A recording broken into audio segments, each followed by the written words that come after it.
So it seems like no one else is talking about these things in this way, at least.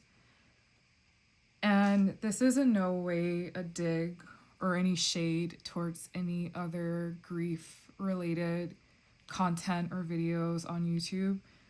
I am just speaking from my perspective and from what I've noticed. And there are a couple of things that I do find a lot of. So there are YouTube videos that talk about practical things for grief, right? So how to make it through the first couple of days, what to eat. Then there are also the videos that talk about the different type of therapies one could get, how to clean your house, how to do whatever, the practical stuff about like practically dealing with grief and continuing to stay alive in the most basic sense. And then there are videos that talk about the emotional side of grief, the different stages or lack of stages according to what philosophy you prescribe to, the scientific things about grief, how it affects our brain and our brain chemistry, etc.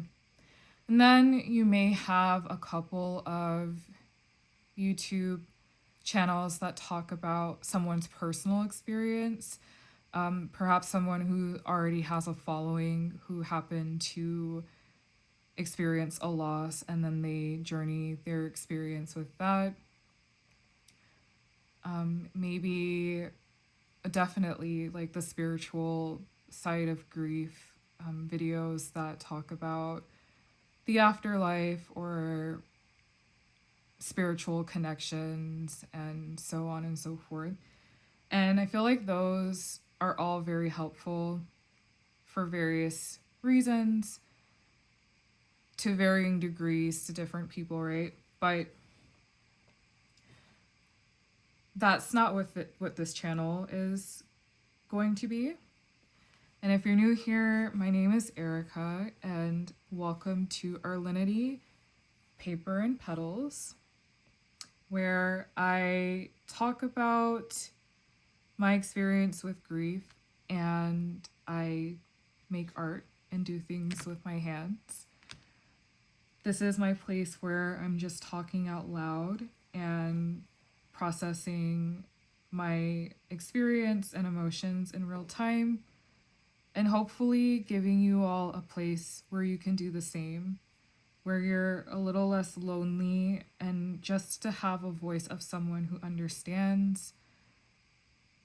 I am not a mental health professional, and this is not professional mental health services. So, one thing I know for sure is that this channel is not going to be politically correct. It is not going to be censored. It is not going to be optimistic or pessimistic. It's really just going to be real. This is the place where you can come to have real conversations about the things that most people aren't willing to say out loud or want to shy away from those kind of conversations. I won't be doing any of that here. There won't be censored words or feelings or emotions. I've done enough of that in the last 2 years in my own personal experience to do that here. And I also am not an influencer. I'm not here to influence you to feel the way that I'm feeling or to be personally involved in my personal story or experience. You know, this channel isn't all about me or to validate my personal circumstances. I am just a grieving daughter who is talking out loud, at the same time craving companionship, like so many of us are, and also hoping to offer that. It's the least I can do, and it's probably all I can do for many of you. I'm learning that through this experience, I am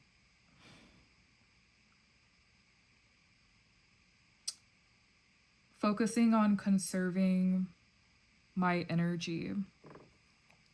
And I don't know about you, but me personally, this grief experience has taught me so much, and it made me aware that prior to my losses, I was very much so an overgiver and someone who received way less than I gave. So, one of the interesting things about grief, which I'm actually grateful for, is that I have a whole lot less to give these days, and my focus has turned significantly inward in a way that I don't think will ever be undone by the way that this experience has touched my life. But gratefully, this is actually a good thing, because I feel like this is a major self-correction to how I was before. It's a lot more balanced in ways that are beneficial for me and even beneficial for others, I think. But back to our topic at hand, how no one is saying these specific things in this specific way in light of all of the information and disclaimers I gave before. This is not a place where I'm only going to be sharing the positive or happy or safe emotions about grief, because there are a lot of obviously unpleasant feelings that come along with this. And a lot of those feelings are the kind of feelings that people shame and try to suppress in a grieving person. And we're not doing that here at all. One of the feelings that I've been facing a lot lately is anger. And not even anger at the situation, but actually anger about specifically experiences and treatment from other people. Grief is bad enough on its own, right? The situation sucks enough on its own. But for a grieving person to have to deal with the bullshit that people say and do after the fact it actually, for me, has made the experience quite unbearable. And for me, I've spent a lot of time trying to connect with other people who could possibly understand the feeling, because it's such a maddening, confusing, disorienting, disappointing, did I say infuriating already, experience, that there's something about it that just makes your mind want to find or identify anybody who could possibly understand what that feels like. And throughout my journey, I have done a lot of things. I've, participated in grief groups, like I've said before, tried to talk to friends and family, um, spiritual advisors, uh, even Reddit groups, online groups, not just on Reddit, but just online in general. And those usually, I will say, the Reddit groups and the other online groups have been very helpful, and actually have been like one of the things that has stuck for me all this time. But a lot of those other methods of connection that I tried actually made me feel so much worse. It made things not just feel so much worse, but actually actively made things so much worse for me. And that was for many reasons, which I will try to explain now. And let me know in the comments if you're listening and if you've made it this far, what experiences you've had with your grief, and what is it that you feel like no one else is saying about grief, whether it be in your personal life, trying to connect with people, with your friends, with your family, perhaps some grief groups that you've joined, or anything that you may have experienced online. What do you feel like isn't being said or isn't being addressed, or that you haven't been able to connect with someone about as it relates to how you're experiencing things? But just for an example, I'm thinking about one of the grief groups in person that I joined. Really well meaning group of people, a really well meaning organization that put it together, and I'm appreciative of the effort. But for me, because I'm such a good listener and I'm able to empathize with other people, I found the group to be a couple of things. I found it to be too large, right? There are too many people all needing the same kind of attention, with not enough time and not enough resources to really give everyone that attention. So the group became mostly about a select few people who didn't mind speaking up often. And, I get it. I get it. When you're in this experience, it's your entire world that is collapsing, and you are clawing and grasping at anyone who can comfort you or give you any kind of attention to validate what just happened to you, your world shattering and ending as you knew it. And the entire time in the group, I just felt, I was looking around and thinking like, wow, all of us really need like individual therapy or individual sessions, and yet here we are in a group trying to take timed turns at speaking, and it just was not working well.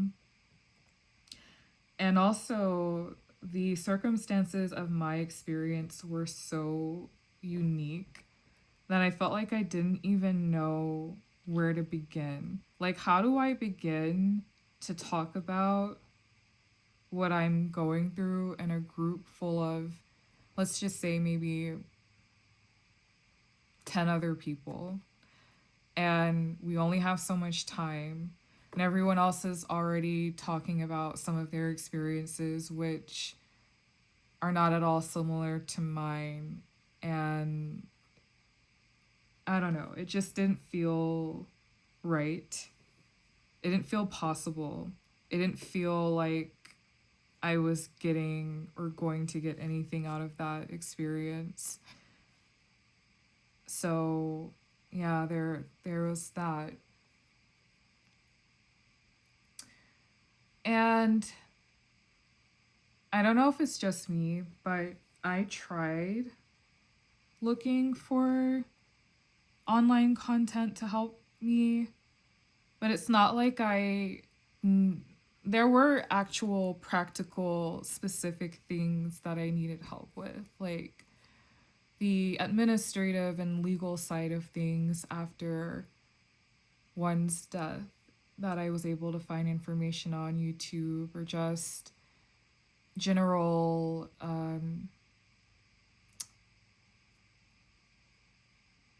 comforting words about the grief experience online. But I don't know, it feels like it's hard to pinpoint any one particular thing that I was actually looking for. And so it was hard to find if you couldn't really put it into words. Like, for example, sometimes I just wanted like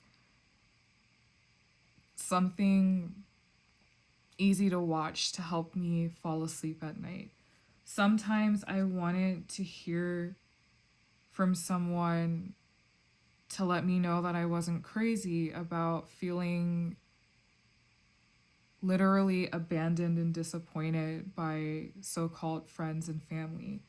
I was wanting to hear about other people and how they were able to manage their own sleepless nights and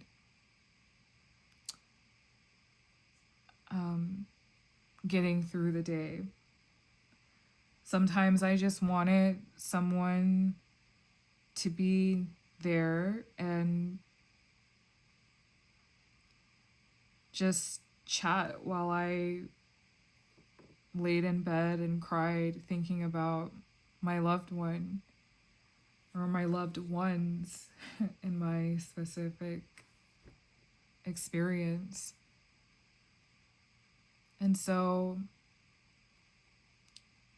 I'm realizing that probably all of what I'm looking for, I will have to do myself, which I have had to do in various ways for myself over the years. And this is just one version of that.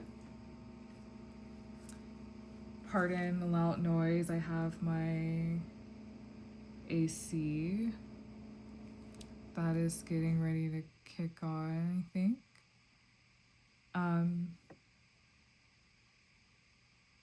Yeah, so I'm giving to myself what I have been wanting or craving and needing, and that's why I'm really excited about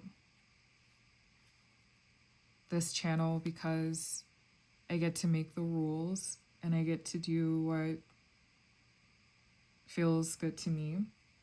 So of course you're welcome here. And I know that my setup here is going to improve over time. I just am getting started with what I have, how I have it right now. So you are welcome to bear with me as I get that together. Or if this isn't your cup of tea, that's perfectly fine too. But finally, being able to give myself things to do that feel helpful and feel comforting, and actually making the time and the space to do these things. Finally, it's been a long journey of doing what was necessary, doing what was required, handling responsibilities, and just like making it through one day at a time. I had no idea that this experience would take years out of my life. And I have a feeling that obviously this is just the beginning, and time will continue to tell that story. But just on like the survival part of it, right? The part of like being in complete and utter shock and just thrashing about in the water, I didn't know it was going to last this long. And I finally feel like I'm ready to reclaim a bit of my life and reclaim my own energy, reclaim my own attention, to stop being dragged by this experience. And I feel like I've been holding on to like a rope that's just been dragging me, and I've been like flailing back and forth and getting bumped and bruised and all beat up on the road. And I finally feel like I'm reaching a place where I am letting go of the rope, and I'm just standing up. I'm seeing that grief is a lifelong thing, but I'm kind of done being dragged about by it. Because I know I'm going to be grieving forever, and it's going to hurt and it's going to suck, right?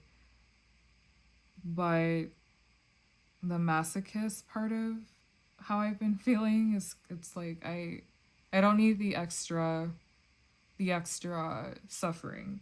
And I'm finally at the place of feeling ready to let go of that. But in the beginning, looking back, I kind of see that like when you're hurting so bad and you're missing your loved one, it feels logical. It makes sense to be in pain and to want to be in pain. That's a testament of what that person meant to you. The experience of losing that person and the change that is taking place in your life, it makes sense to want to be sad, to want to feel pain, because it's logical. And I can't say I regret that experience, because I understand why and how it happened. And I also recognize the time it took me to get to being able to feel this way. So I want to say, for anyone out there who is, it doesn't matter the time, the years, whatever. Everyone is different. Every situation is different. And there are ebbs and flows to this. But if you are listening right now and you're in that phase or that experience of being in complete and utter hell and torture, I get it. And you know what? It's okay. Not okay in the sense of you deserving to feel that way. Not at all. But it's okay in that it's okay that that's where you are. That you don't have to beat yourself up about being there in that place. And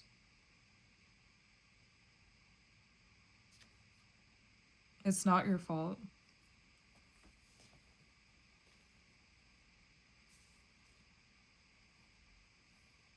And there's nothing that you're being required to do to try to turn that experience into something other than what it is.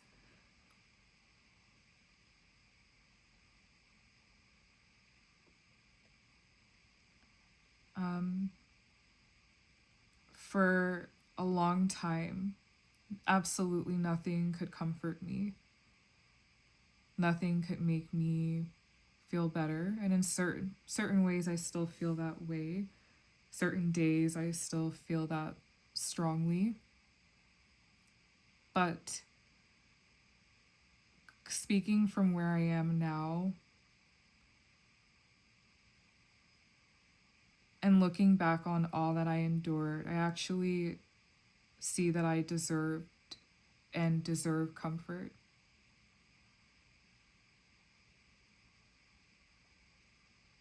And it's for that reason why I'm doing this.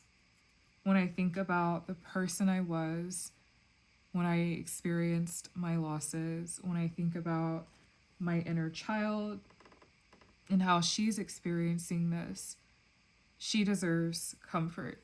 And I will allow it as often as I possibly can. And in whatever small ways that I possibly can, or big ways, if I can manage. I won't deny that to her.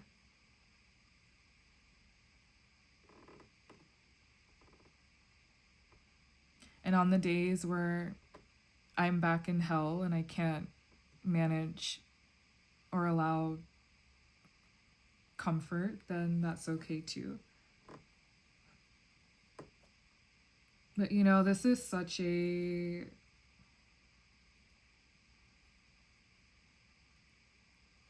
very significant experience. And I've often heard people say, like, oh, no one knows what to do with grief and no one knows how to experience, and we as a society are so bad about it. It's actually not that complicated to consider. It's not, rocket science. Grief sucks. It hurts because you miss your person, you feel badly about what happened. You're sad for whatever suffering that you think or that they did experience. Your life is crumbling and falling apart. The dreams of your future that you thought you would have are now not possible. When you really think about it, it's not that abstract or difficult to comprehend. It's just painful, and no one wants to do it. But strangely enough, right? Everyone at some point will be in this experience.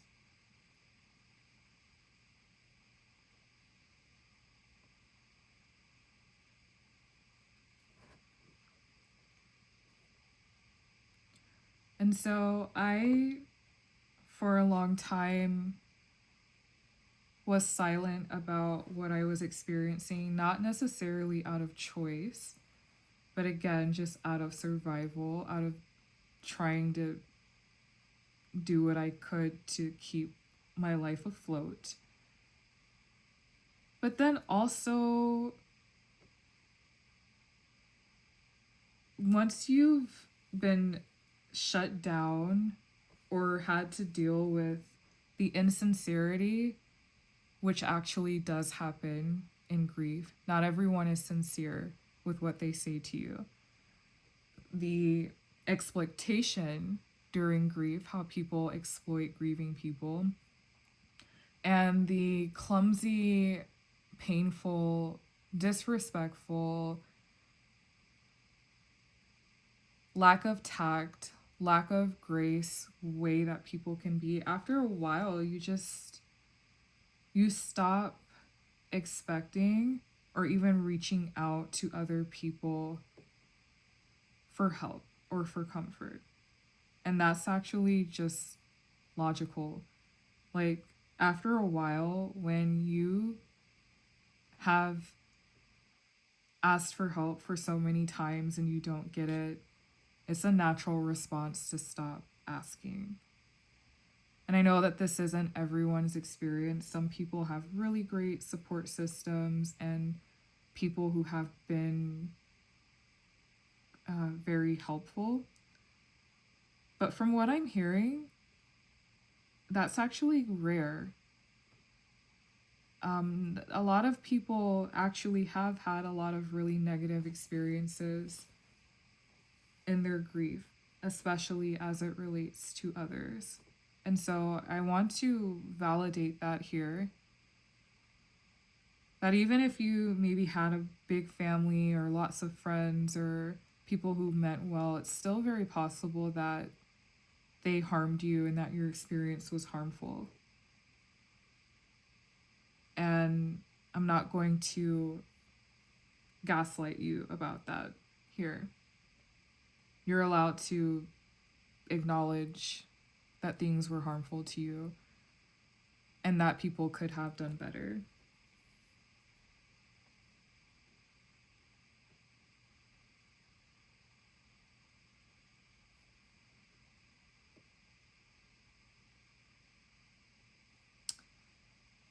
So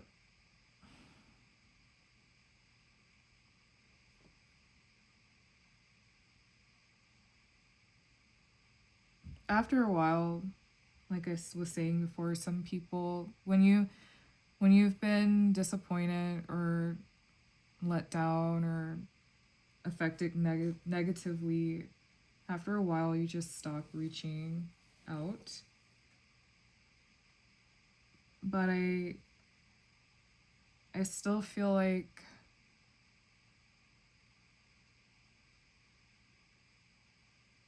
I deserve comfort, and that many of us do. And so maybe it's just a different approach this time.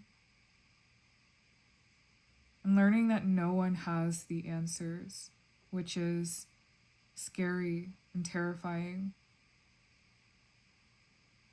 Sometimes people can help, but they won't. Sometimes people can't help. Sometimes people don't want to help. Sometimes people will give you all that they have and do what they can, and sometimes others will use their words and not their actions.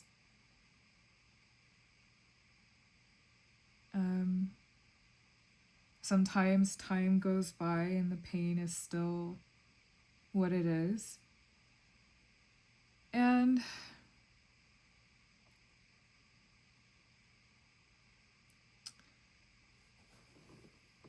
you are stuck having to deal with them.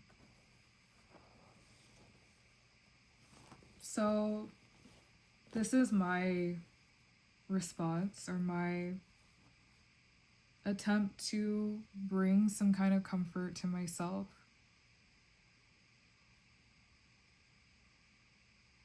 To quite literally just do things that make me feel better. And as a byproduct, I am so grateful if anything I say or create here can be helpful to you. But feel free to let me know in the comments anything that you've tried or experienced in trying to help you with your grief and how that went for you. And you don't have to sugarcoat your experience.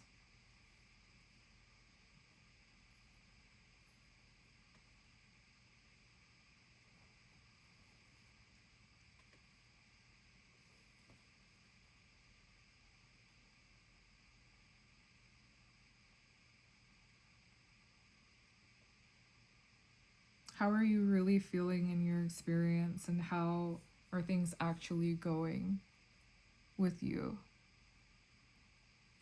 What are the things that are helping? What are the things that aren't helping? Is there anything that makes you feel better? Anything that helps you stay connected or stay engaged in life? Are you able to find anything beautiful anymore?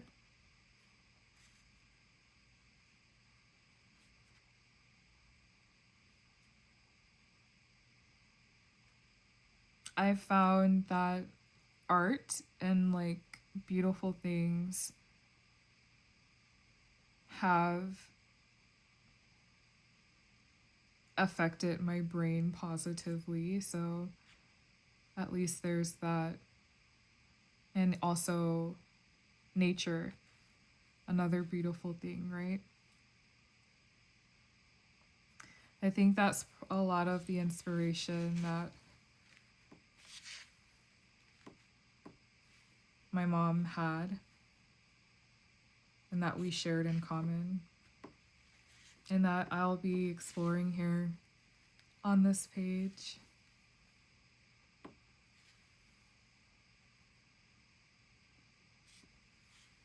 But I think that's all I have for now. And I thank you all for watching. And I will see you in the next video. Take care.